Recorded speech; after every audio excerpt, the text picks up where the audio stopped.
did, honey. Didn't have to drive in all night. What time is it? Almost 4:30. Almost dawn. We should be home in another hour. This man's name is Martin Gordon. The lovely girl beside him is Brett, his bride of 2 wonderful weeks. It's late August. They're returning from their honeymoon to their home in quiet, peaceful Angel County, California. Martin's Uncle Ben is sheriff of Angel County, and Martin is his senior deputy. Martin has high hopes of succeeding his uncle when Ben retires. But for now, Martin has only the thoughts, emotions, and pride of a very happy, newly married young man. Brett is his, and he feels no man could ask for more. And now, without warning, their honeymoon is to become a nightmare.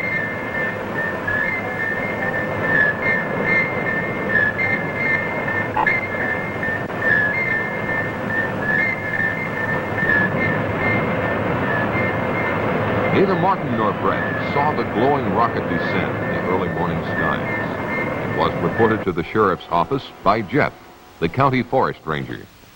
Jeff reported to Sheriff Ben that a plane had crashed near Willow Creek and that he was going out to investigate. Ben said he would join him as soon as possible. Barney, Ben's junior deputy, was to summon medical aid and to see if he could rouse someone at the Air Authority in San Francisco.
An accident or something.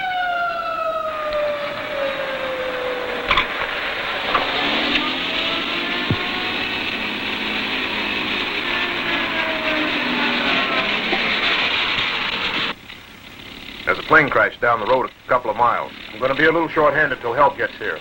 Go around back of me.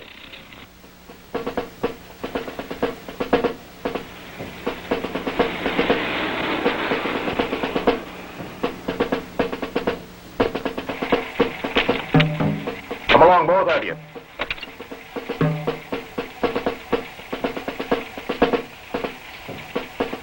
Get in, honey.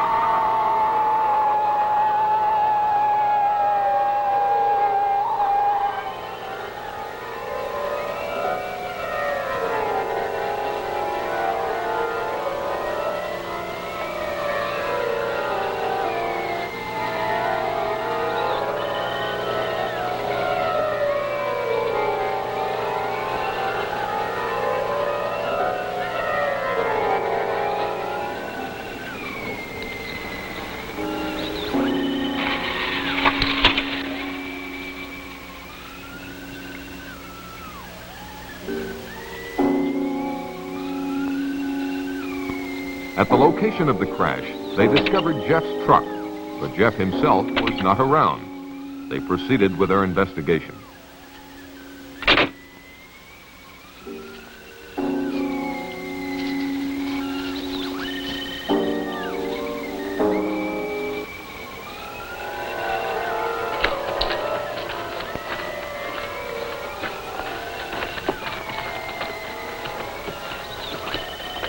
They looked at the rocket in utter amazement. A puzzled Ben finally asked Martin what he made of the craft. It's no airplane. Could be one of our missiles. Or one of theirs. You could be right, honey. Don't think we have anything this big.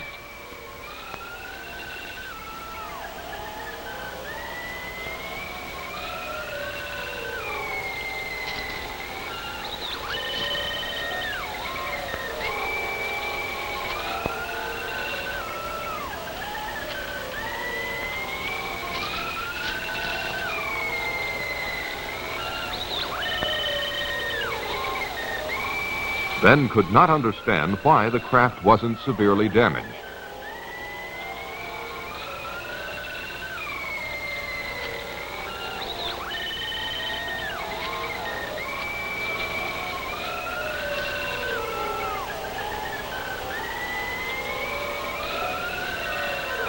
This hat belongs to Jeff Peters. Jeff! Jeff! Jeff, are you in there? Martin, go back to my car and get my flashlight.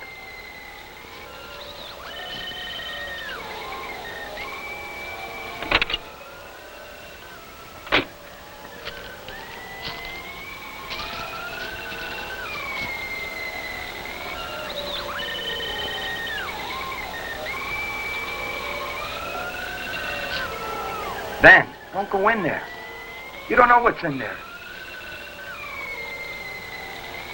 I think I hear him moving inside. Maybe he's hurt.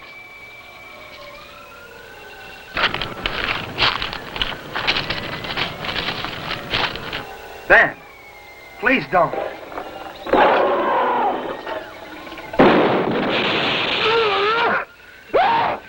Ben.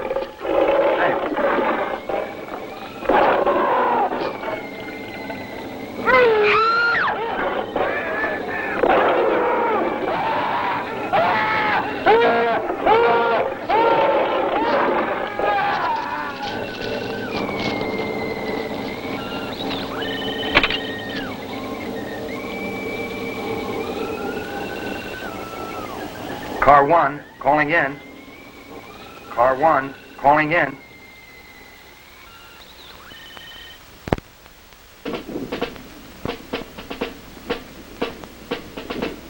Within the hour, Martin's unusual call for assistance was answered by a special unit led by a Colonel James Caldwell.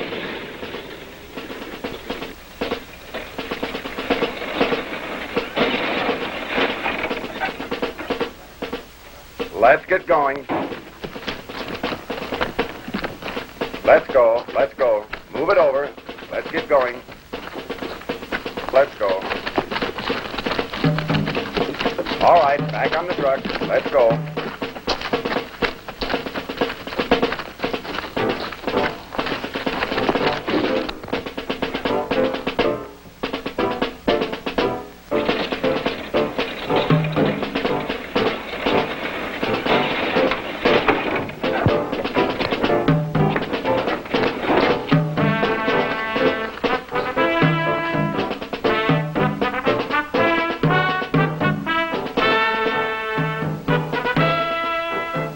Sergeant, take one man and check it out. Yes, sir. Okay.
The sergeant reported seeing an amazingly large creature in the aft section of the strange craft. He further reported that it was secured by a kind of metal harness, but that the creature could still move around somewhat, and for that reason they had not gotten too close to it. There was no trace of either Ben or Jeff. The colonel ordered continuous guard duty around the spaceship and decided to set up a temporary military headquarters at the sheriff's office in town.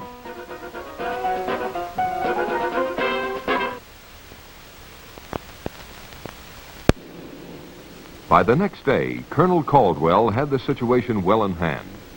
He had called Washington and received his orders from the highest possible authority. He was to maintain tight security and to await the arrival of a Dr. Bradford, who had been on assignment at the Jodrell Bank Radio Observatory in England. Upon arrival, Bradford was to take complete charge of the operation. He was the world's leading authority on space emissions and had worked out a series of systems that might lead to communication with other forms of life, when, as, and if they were contacted. Martin was outraged by the government's intellectual approach to a monster that had already killed and caused the disappearance of his two close friends. Caldwell tended to agree with him, but stated he had to follow his orders. One of those orders was to suppress the news of the death of Ben and Jeff. Martin was appointed temporary sheriff, and all news intended for public consumption was to emanate from his office. The Air Authority issued a cover-up story that a plane had crashed and burned, and this was to suffice until the experts cleared up the mystery of the visitor from outer space.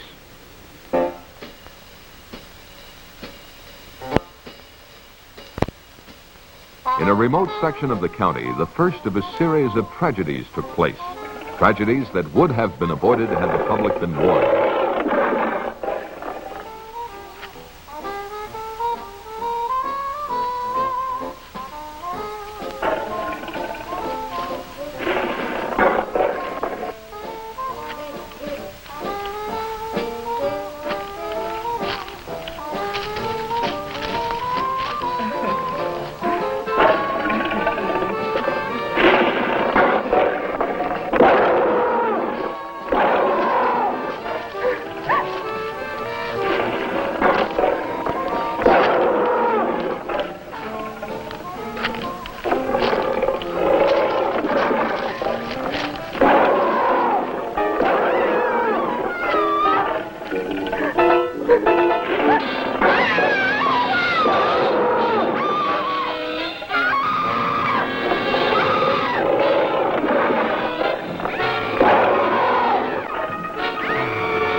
Later that day, while they were awaiting the arrival of Dr. Bradford, Martin instructed Barney, on advice from Colonel Caldwell, to plant in the local papers the news that Ben and Jeff had taken off on a fishing trip to British Columbia.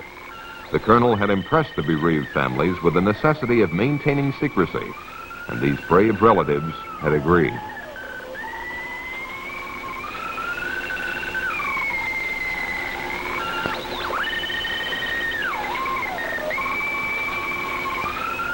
Despite Brett's inquiries about what Martin had seen in the spacecraft, he avoided specific details for fear of disturbing her more than she was. If the truth were known, Martin was more than a little disturbed himself. Shortly thereafter, Dr. Bradford arrived. He was a much younger man than one would imagine him to be. Martin, I'd like for you to meet Dr. Bradford. I've heard a lot about you from the colonel. Nothing bad, I trust. Martin and his wife were in the original party that found the fallen craft. I was sorry to hear about your uncle. It's a tough break. I hope you're feeling better. Yes, thank you. A couple hours of sleep did a world of good. Bradford thanked the colonel for his assistance and then asked to speak to Martin. Bradford questioned Martin about everything that had transpired. Martin did his best to recall everything in precise detail, but really didn't have much for him. The two soldiers that entered the rocket earlier had been summoned, and Bradford hoped to learn more from them. The doctor himself would not enter the rocket until the arrival of certain equipment. From his discussion, it was apparent that the doctor considered this situation a magnificent opportunity for mankind. He felt that if he could communicate with the creature, it might be possible to advance human knowledge by years or even centuries. The spaceship alone signified an intellectual development far in advance of anything on Earth. When Martin asked him how he intended to protect himself from the creature, Bradford said not to worry, that he hadn't come here to be victimized either by his own or the creature's fears.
Oh, hi, Barney. We'll be right out. Well, that's all right. Just take your time. I didn't know we had company. Look at me, I'm a mess. Don't be impolite. Make our guests a drink. Now you're talking, honey. What do you have, Barney? How about a bourbon and 7? Coming up. Would you get the 7, honey?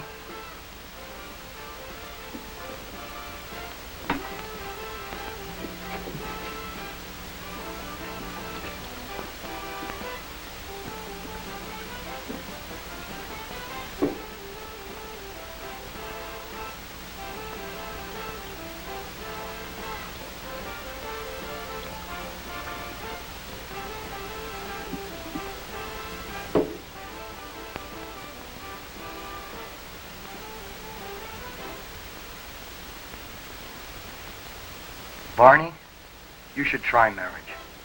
It would do wonders for you. Barney and Martin had been bachelor buddies for years, but now that Martin was settling down to marriage, they were slowly drifting apart. Barney, naturally, was still dating all the girls in town, and he couldn't understand why Brett and Martin didn't pal around with him more than they did. He couldn't comprehend that married life brought with it not only new problems and duties, but the necessary togetherness of husband and wife as well. Despite Brett's most tactful considerations, such as inviting him over to dinner quite often, Barney was growing resentful of her, or at least she felt that he was. Since time began, this change in relationship has probably happened to all buddies in similar circumstances. Life has its way of making boys grow up, and with marriage, Martin's time had come. His life was now Brett, a life that he thoroughly enjoyed.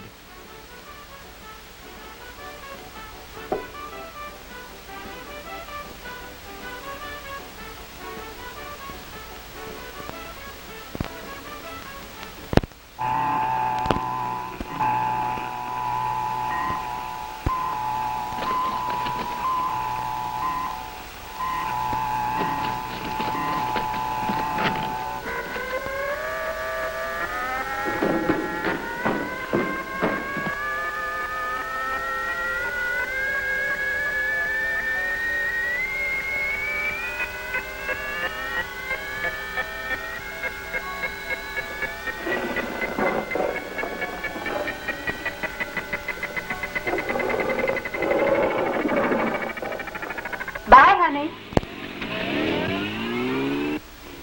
The next morning, Betty Johnson, as usual, blew a goodbye kiss to her husband, but for the last time.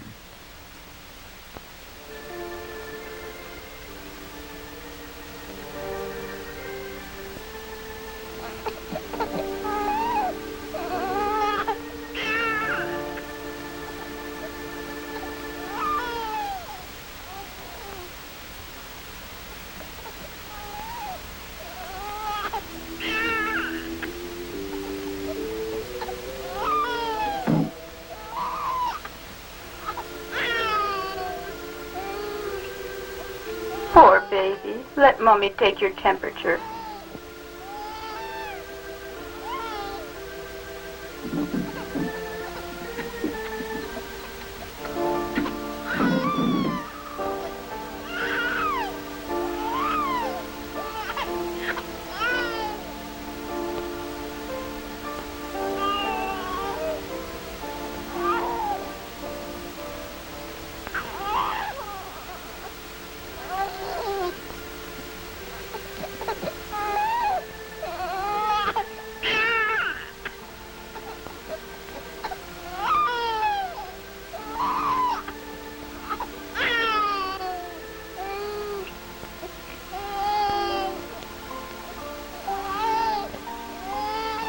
Poor baby.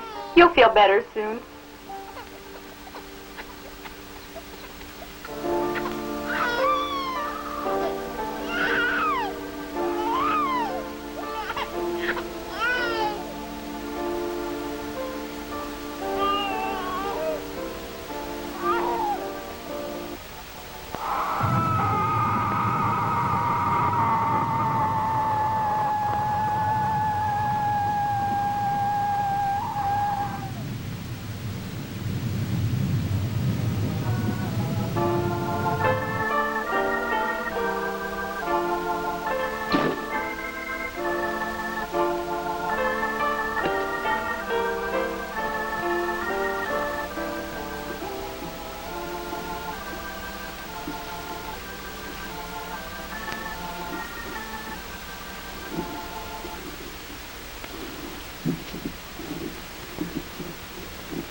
Grandpa, can I go for a walk?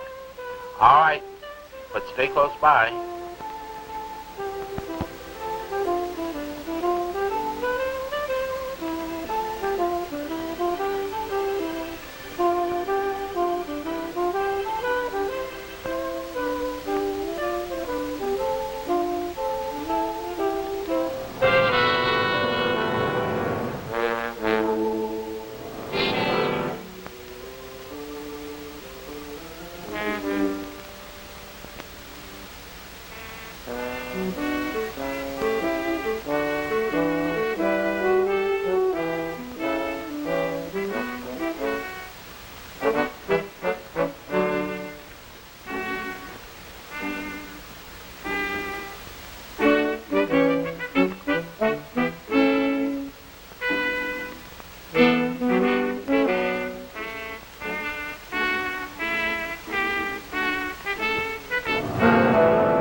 Bobby?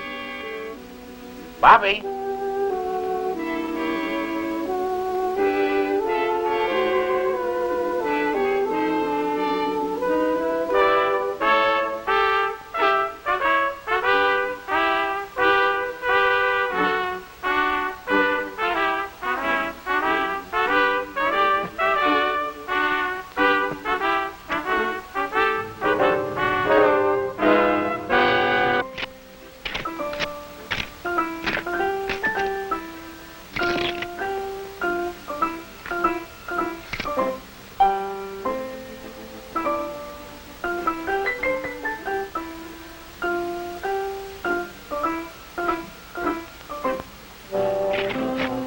Bobby?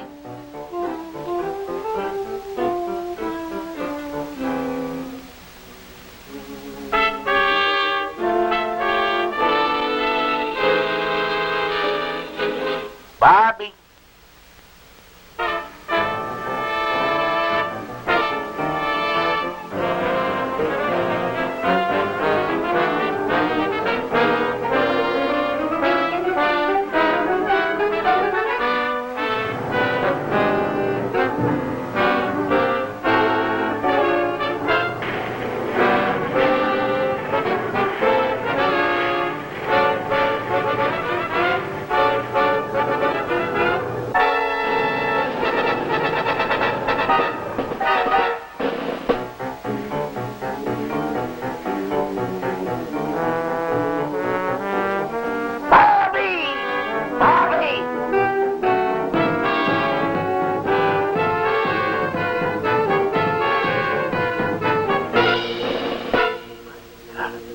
Bobby?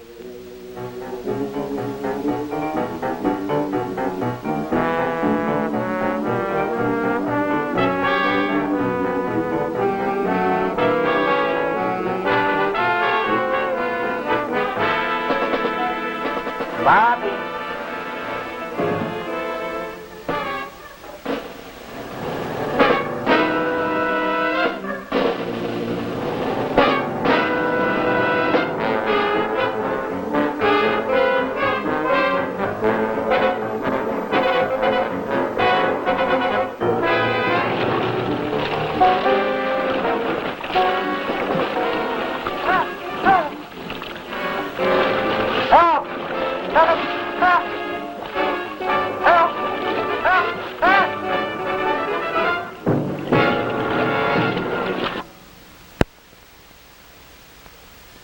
Within 48 hours, Dr. Bradford had closely examined the creature and the spaceship and reached a number of conclusions.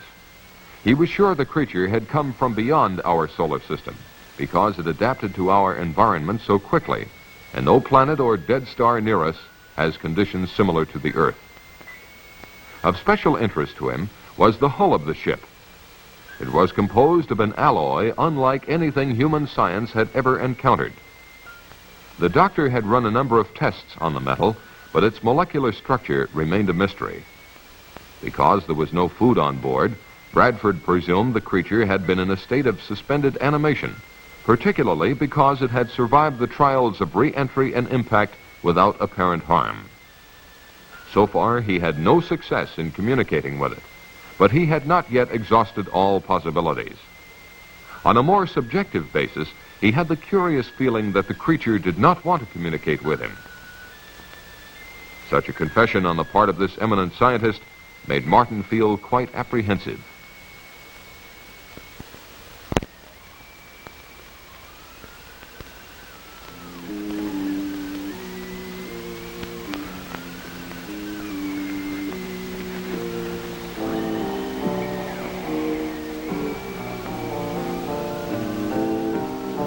While on a routine call to pick up instructions from Colonel Caldwell, Martin received an urgent message from Barney. Barney was at Willow Creek.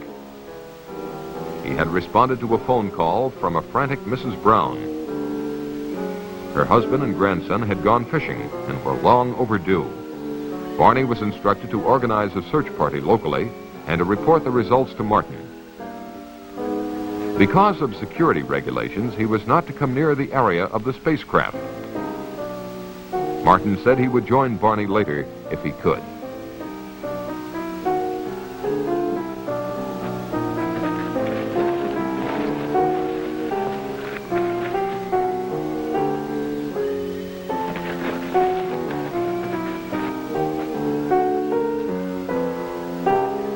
Acting on a hunch, Martin decided to see for himself if the monster was still there. It was. Bradford had installed TV cameras inside the spaceship and was testing the creature's reactions to sound, light, electricity, color, and air pressure. When Martin asked him if he had any luck in communicating with the beast, Bradford confessed that he hadn't, but would try again when certain data was returned to him from computer processing. It was at this time that Bradford came up with a frightening theory, namely that the creature might be a product of engineering, the same engineering that built the spaceship. What he didn't understand was why some form of communication had not been built into the creature.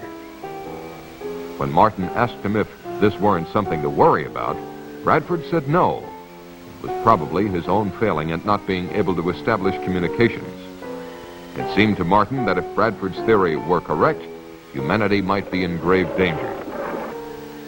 Bradford dismissed Martin's fears by pointing out that the creature was not exhibiting any signs of violence, and besides, it was firmly secured by the harness. That afternoon in Moncrief Park, a group of neighbors got together for a hootenanny. Oh, she left me sad, but still I am happy.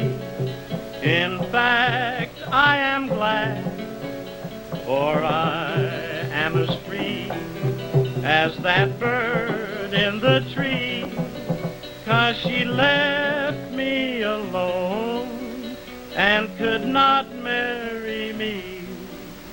I said that I loved her and would till I died.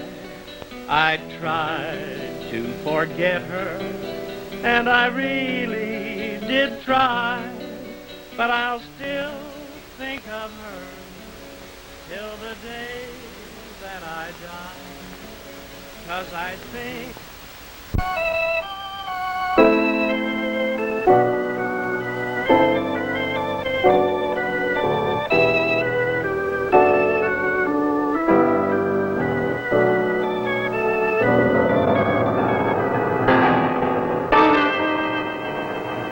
What is it?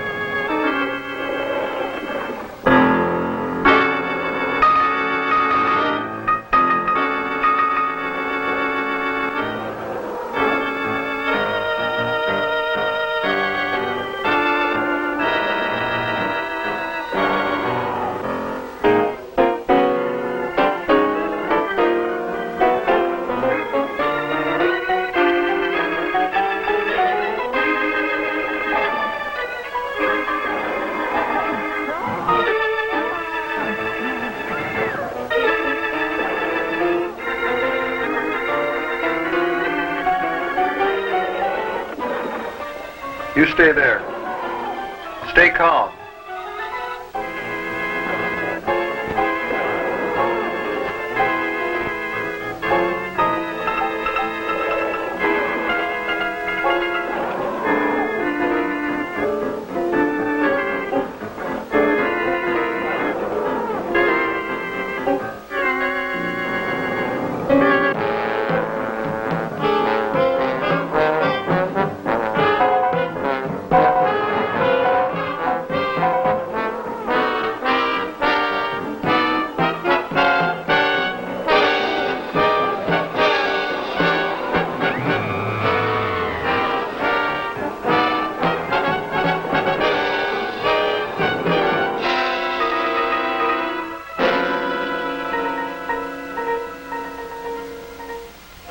In response to a multiple missing persons report, Martin and Barney searched the countryside for the group of picnickers. The only trace they found of them was the remains of a guitar one of them carried. This wholesale disappearance of a large group of people, coupled with earlier missing persons reports, led Martin to only one conclusion. There must be another monster, and it was on the loose.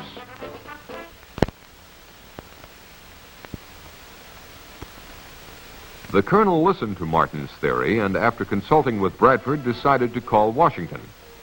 He was told to follow his own good judgment, but under no circumstances was he to alarm the populace.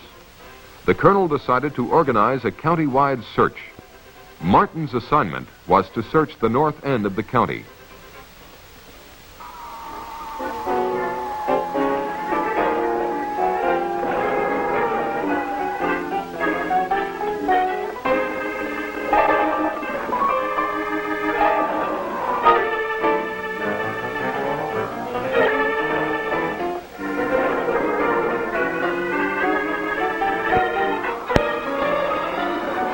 While Martin and Brett were engaged by the search, the monster was moving toward the community dance hall.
for that guy.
While Martin and Brett were taking a break from the search, a call came through which confirmed Martin's theory.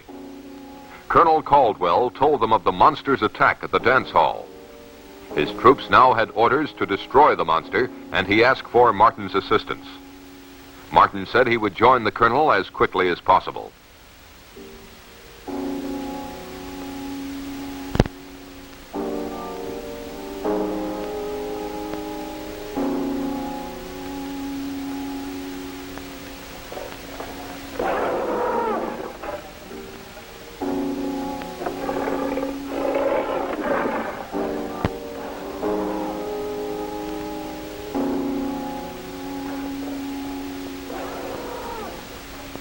The monster next appeared in Lover's Lane. Anyone who experienced that catastrophe and survived would never go there again.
It was almost an hour before Caldwell learned of the monster's devastating new attack. Colonel Caldwell wasted no time ordering his men into action. It was at this point that Bradford interceded. He demanded that the monster be taken alive at all costs. The colonel's protests about the dead and missing made no impression on Bradford. Caldwell conceded to the point of assuring Bradford that they would not destroy the monster if they could avoid it.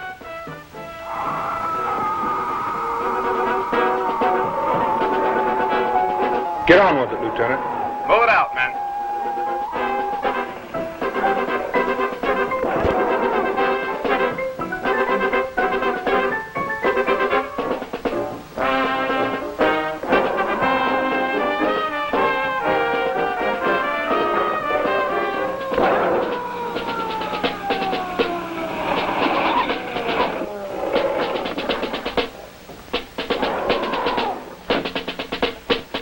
When Martin's party arrived and offered to help, the colonel told them enough lives were being endangered. They were to be part of the second line of defense, to be used only if necessary.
The sergeant, a shaken man, returned babbling about what had happened. Caldwell, realizing the full danger of the situation, decided he had only one means left to stop the monster: grenades. Now Bradford made a drastic move. Acting on his superior authority, he forbade Caldwell to destroy the creature.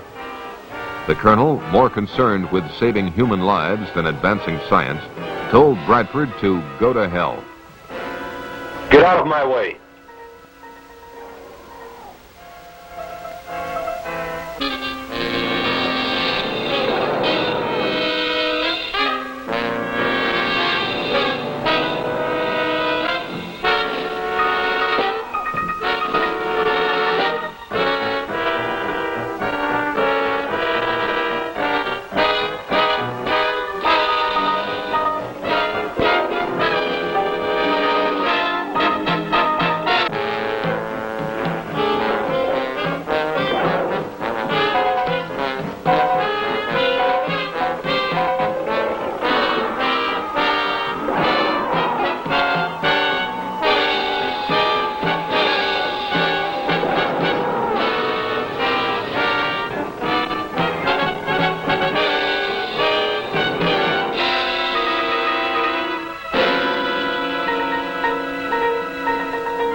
Where's he going in such a hurry?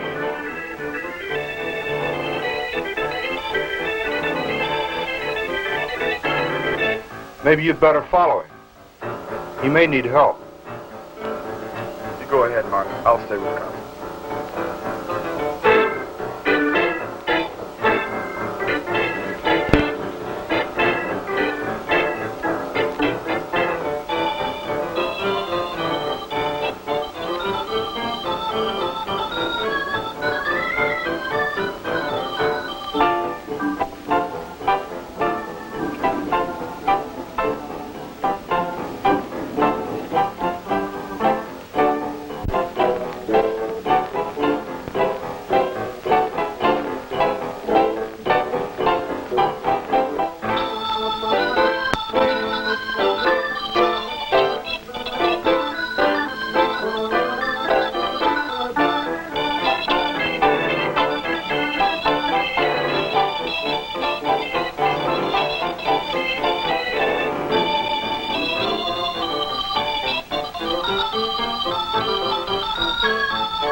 The explosion loosened the harness on the monster and allowed it to escape.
Martin tried to help the doctor, but there was no time. Bradford told Martin what he had just confirmed, that these monsters were highly specialized test animals.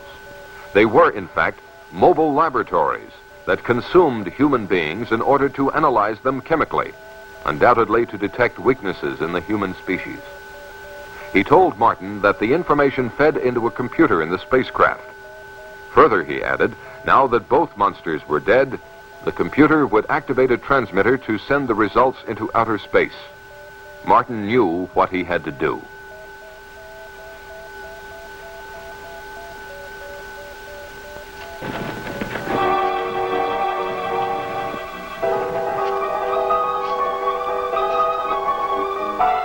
As Martin entered the spaceship, he heard the transmitter generator kick on.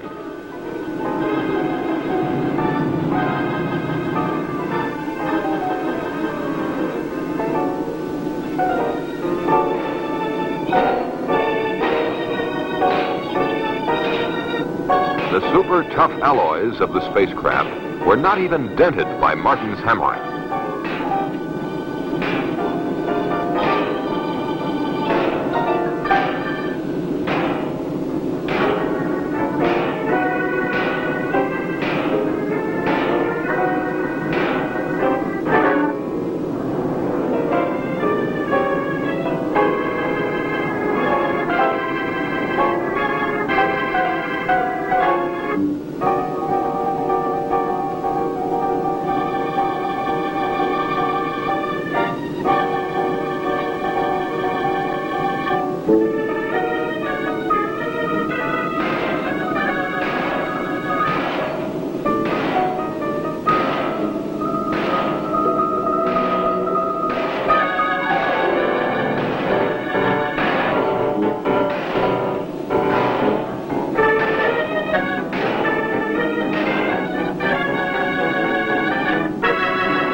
As the transmitter stopped, Martin felt sick. Evidently, all the information had been transmitted.